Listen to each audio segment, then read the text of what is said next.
Hi guys, welcome back. JP here. So today we are talking about third Test match between England and Australia. Obviously, Aussies are leading the Ashes series by 2-0. So today we are trying to analyze the second day of the third Test match between Australia and England. Obviously, the Ashes series. So match was well poised in the first day. England getting Aussies out for 263 and they started not really well, but they had the chance to pile up the runs on second day.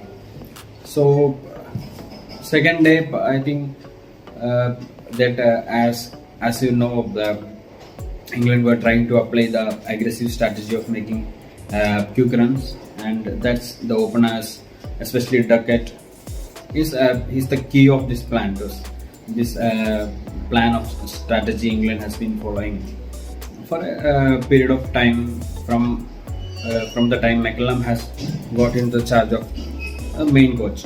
So he has been doing that. So Duckett is the main important player, and whenever they losing that momentum, they tend to lose that momentum. Oli Pope not able to maintain that rhythm, the aggressive rhythm which they want to continue.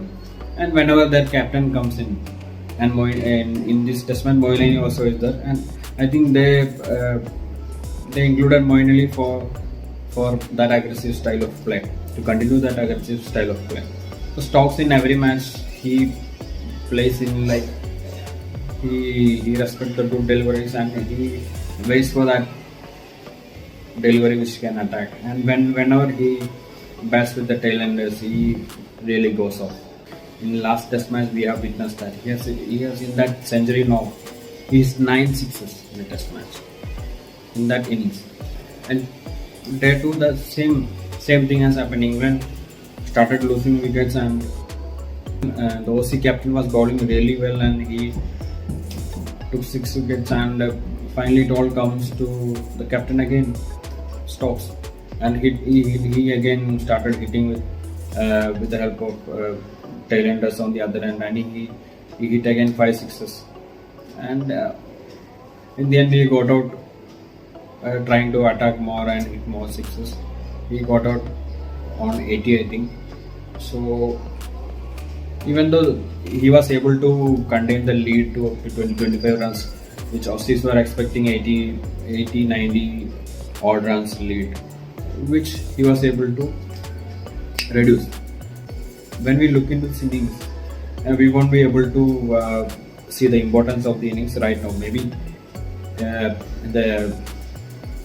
end of the day, end of the test match, we may be able to, because if it goes to the wire, this innings is going to be the most vital innings, because if England can get Aussies out cheaply in the second innings, I think this innings will play a vital role. So then they'll only have to chase around 240, 250, 260 rather than chasing 360 or 380. That 80 runs, that can give them a lot of confidence, and that may happen also if they bowl well in the second innings, the Englishman. And coming to the other captain, the Aussie, Cummins again was able to get the bounce. He was coming again in the right, finding the right lengths again, and he was able to get the bounce, even though the Stark was also able to get a little bit bounce off the wicket, but Cummins was getting all the wicket. Again he picked up 6, and I can say it was a captain versus captain kind of a day. Second day was all the Aussie captain was getting the wickets from the other end, and Stokes from the other end. He was hitting all the sixes and boundaries. And you all know, on day 2, who is the important? Which wicket is the important one? Obviously Joe Root. He's the main man, and who took the wicket of Joe Root? The captain Cummins. With steeping bounce, he got good. He has been getting good bounce, and Root was not able to control the ball, and he end up nicking the ball. I think that was the important wicket. And whenever Jude has been there on the other end, the other player coming from the other end, he'll start attacking, and Root will keep playing his own style, and later he will also accelerate. That has been the strategy. So once Root gets out, England will start little shaky in the batting lineup. Obviously, the captain has to come in and do the work himself. So once Root gets out cheaply, the England strategy goes a little shaky. So for that wicket of Root early, and that too by the captain Cummins, was really important in the second day. I think that was the turning point. So obviously Stoke will come and he will attack with the tailenders, but Root not being there, I think that will always help the opponent to restrict England cheaply or on a moderate score. So that was really important. And again, after a lot of hits, Murphy got the wicket of Stoke in the end.